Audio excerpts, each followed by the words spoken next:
Hello student. तो आज आपका स्वागत है। इस वीडियो में देखेंगे मैं अरविंद कुमार आज आपको कक्षा 10वीं के गणित से प्रश्नावली ये 3.4 है और अध्याय तीसरा दो चर वाले रैखिक समीकरण युग्म से। ठीक है, तो इसमें पहले क्वेश्चन में मैं यहाँ पर आपको सवाल कराने वाला हूं। तो निम्नलिखित समीकरण के युग्म को विलोपन विधि और प्रतिस्थापन विधि से हल करना है। ठीक है, सवाल एक ही होगा और उसको हल करने की कितनी विधि होंगी? दो विधि। कौन सी विधि? एक तो विलोपन विधि और दूसरी प्रतिस्थापन विधि। तो इन दोनों विधियों से हम इन दोनों सवालों को इस वीडियो में करने वाले हैं। तो देखते हैं, पहला क्वेश्चन दिया गया है हमारा x प्लस वाई बराबर 5, इसमें पहला समीकरण, और दूसरा समीकरण दिया गया है 2x minus 3y equal to 4। तो इसको हम पहले किससे करेंगे? विलोपन विधि से। किससे करेंगे? विलोपन विधि से।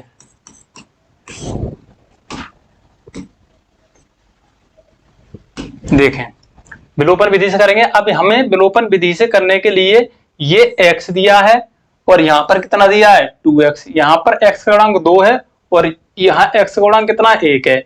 या तो इसका एक गुणांक कर लो x का, या इसका 2 कर लो, या फिर यहां पर y का। यानी कि इन दोनों चरों में से x और y में से किसी एक का गुणांक जो है हमें क्या करना है?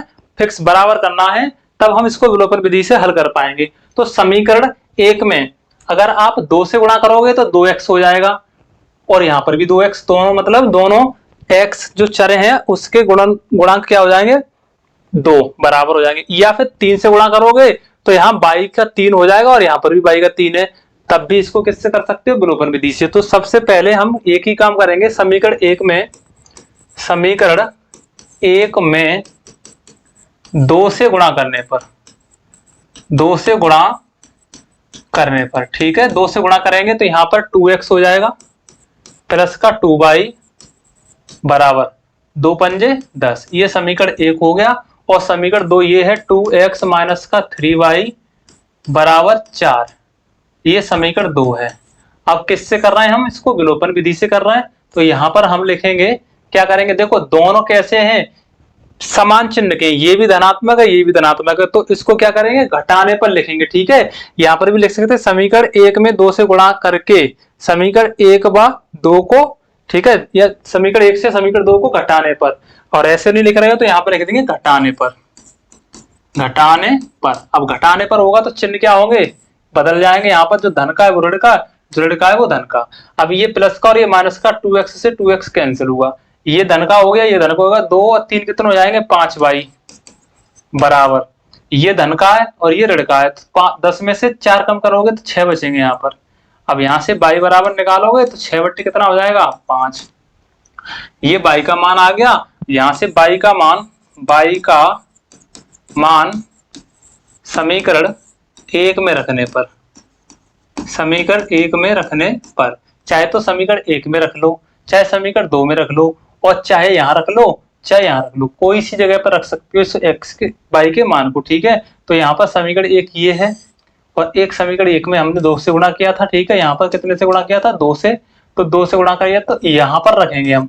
तो ये समीकरण एक था x प्लस वाई बराबर 5। यहाँ रखोगे तब भी आएगा क्योंकि यहाँ पर हमने 2 का गुणा कर लिया है और ज्यादा गणना हमको करनी नहीं है, तो इसको हम यहाँ रख रहे हैं। तो x की जगह पर x रहेगा प्लस y की जगह पर 6 बट्टे 5 बराबर 5।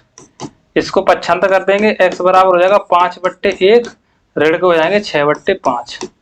दोनों का लासा कितना हो जाएगा? 5। हर समान है, क्या गुणा पचम 25, ऋण 6 एकम 6।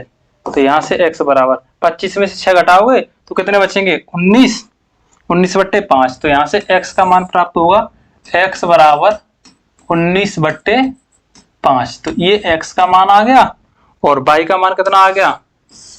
6 बट्टे 5। तो यहां से हल हो गया और यहाँ y बराबर लिख दे रहे हैं 6 बट्टे 5, ये x और y की। अब इसी सवाल को हम किससे करेंगे? प्रतिस्थापन विधि से। ठीक है, तो यहां इसको हटा दे रहा हूं मैं यहां। ठीक है, ये इसके हल हो गए। अब यहां लिखेंगे प्रतिस्थापन विधि से। प्रतिस्थापन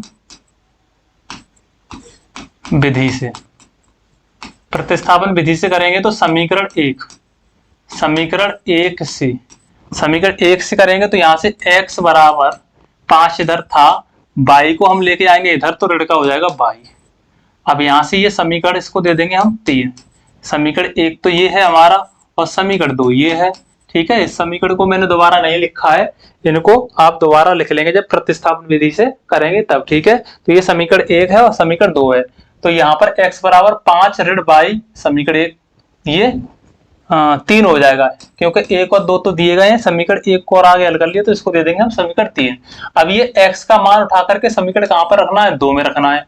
तो यहां से x का मान समीकरण 2 में रखने पर या प्रतिस्थापित करने पर, तो x का जो मान है 5 ऋण y वो कहां पर रखना है, इस समीकरण में रखना है। ठीक है, तो ये लिख दे रहा हूं 2x ऋण 3y बराबर 4, 2 गुणा x का मान रखना है 5 ऋण y फिर ऋण 3y बराबर 4, 2 का गुणा करेंगे 2 पंजे 10 ऋण के 2y और ऋण के 3y बराबर 4, 3 और 2 5 हो जाएंगे, 10 ऋण 5y बराबर 4, 5y को धर ले जाएंगे 4 को धर ले आएंगे, तो जाएगा 10 ऋण 4 बराबर 5y।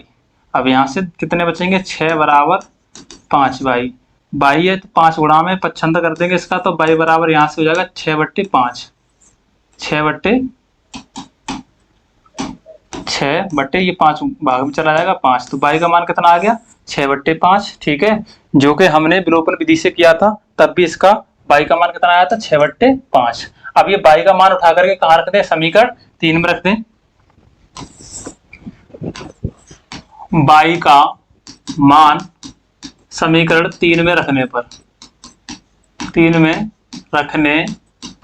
तो समीकरण 3 हमारा था x बराबर 5 ऋण y, x बराबर 5 ऋण y का मान 6/5। ठीक है, तो 6/5 इसके बट्टे 1 करोगे, x बराबर 5 लासा ले लोगे, हर समान है, कैंची का गुणा करोगे 5 25 ऋण 6 एकम 6, x बराबर 25 में से 6 कम करोगे तो 19/5। ठीक है, तो ये क्या था हमारा, x का मान था 19/5, जो कि हमने इसको किससे किया था, विलोपन विधि से किया था। तो x का मान कितना आया था 19/5 प्रतिस्थापन विधि से भी आया है, और y का मान 6/5, तो यहाँ पर y का मान 6/5। तो यहाँ हम कहेंगे कि दोनों ही विधि जो है वो कैसी हैं, उपयुक्त है और अच्छी है। ठीक है, तो यहाँ दोनों ही विधि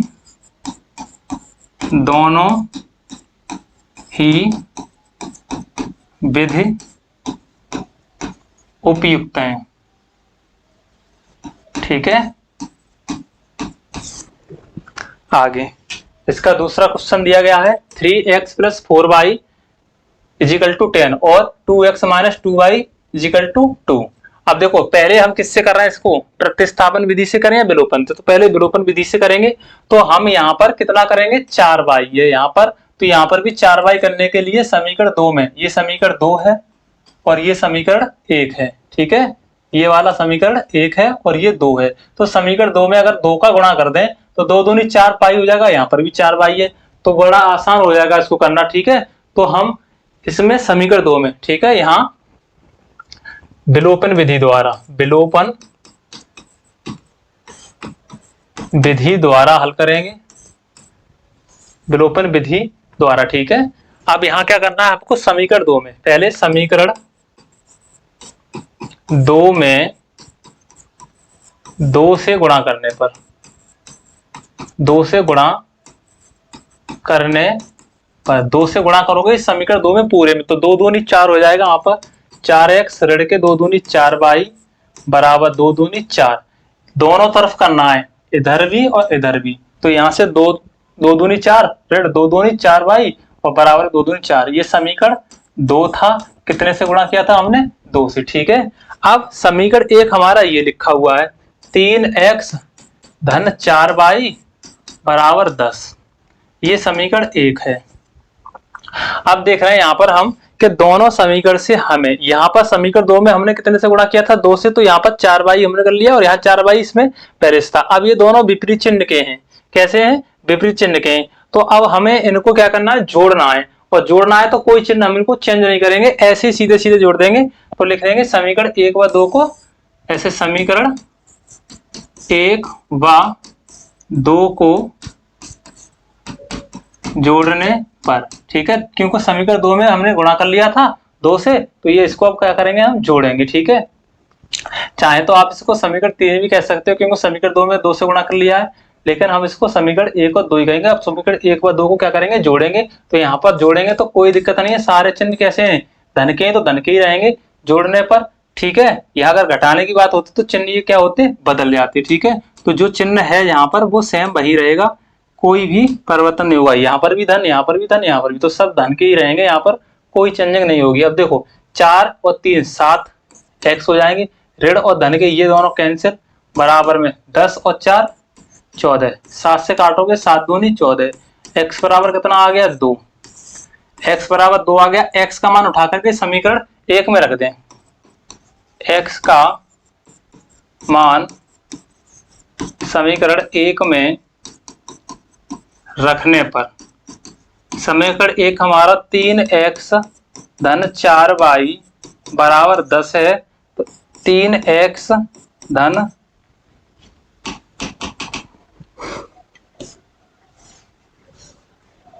3 गुणा x का मान कितना है 2 धन 4y बराबर 10, 3 दूनी 6 हो जाएगा, और ये 4 है, 6 धन 4y बराबर 10, यहाँ से 4y बराबर 10 ऋण 6 हो जाएगा, 10 ऋण 6, और 4y यहाँ से y बराबर निकालोगे तो यहाँ पर 10 में से 6 घटाओगे तो 4 बचेंगे। यहाँ हमें 4y बराबर कितना होगा, 10 में से 6 गए तो 4, और 4 से 4 कैंसिल करोगे 1, तो y बराबर कितना आ गया 1, ठीक है। और x बराबर कितना आया था हमारा 2, तो x बराबर 2, यानी कि ये इसके मान आ गए। अब इन्हीं को क्या करेंगे, हम प्रतिस्थापन विधि से हल करेंगे।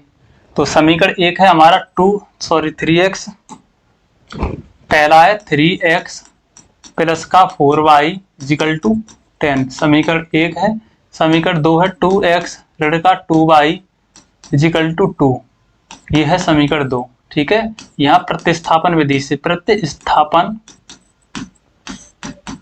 विधि से, प्रतिस्थापन विधि से कर रहे हैं, तो यहाँ पर समीकरण 1 से x का मान निकालेंगे और उसको समीकरण 2 से निकाल लो, ठीक है, क्योंकि ये थोड़ा आसान हो जाएगा। समीकरण 1 में रख देंगे समीकरण 2 से, तो यहाँ समीकरण 2 से, ठीक है। तो ये 2x माइनस के 2y इक्वल टू 2, 2 कॉमन ले लेंगे यहाँ से, तो x ऋण y बचेगा और बराबर में 2, 2 से 2 ये एक बार, x ऋण y बराबर कितना हो जाएगा 1, ठीक है। अब यहाँ से x बराबर 1, ये ऋण का इधर जाके हो जाएगा धन का, इसको दे देंगे समीकरण नंबर 3, x का मान समीकरण 2 से निकाला है तो 1 में प्रतिस्थापित करने पर, ठीक है, प्रतिस्थापित करने पर, तो ये समीकरण x का मान 1 धन y, कहाँ पर रख रहे हैं हम इसको, समीकरण 1 में यहाँ रख रहे हैं। तो ये समीकरण 1 ये है 3x धन 4y बराबर 10, ये समीकरण 1 है। जहाँ x है वहां पर 1 3 गुणा 1 धन y और प्लस के 4y बराबर 10, तो 3 का गुणा करेंगे, 3 एकम 3 धन 3y धन के 4y बराबर 10, 3 और 4 कितने हो जाएंगे 7, 3 एकम 3, सही है। यहां से 4 और 3 7 हो जाएंगे, 7y और ये प्लस के 3 है बराबर 10, यहाँ से 7y बराबर 3 पक्षांतर कर दोगे तो 10 ऋण 3 हो जाएंगे। अब यहाँ से y बराबर हमें y बराबर 7, 10 में से इसको जाए 7y बराबर 7 बचेंगे, 10 में से 3 घटाएंगे तो 7, और 7 से इसको काटेंगे 7 एकम 7, तो यहाँ से y बराबर 1 प्राप्त होगा। और ये y का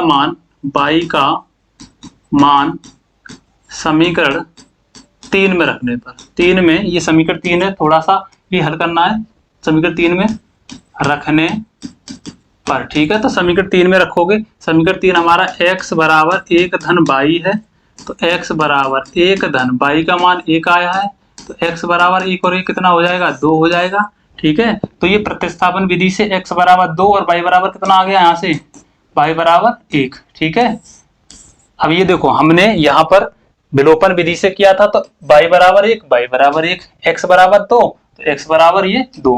प्रतिस्थापन विधि से ये किया हमने, तो ये x और y के मान, और ये विलोपन विधि से किया है तो ये x और y के मान। ठीक है, दोनों कैसे हैं, बराबर हैं। तो सवाल में पूछा गया था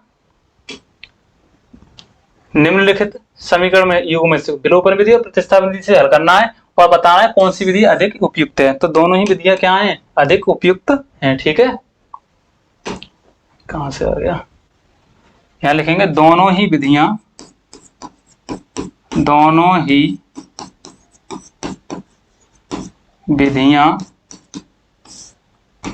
अधिक उपयुक्त हैं।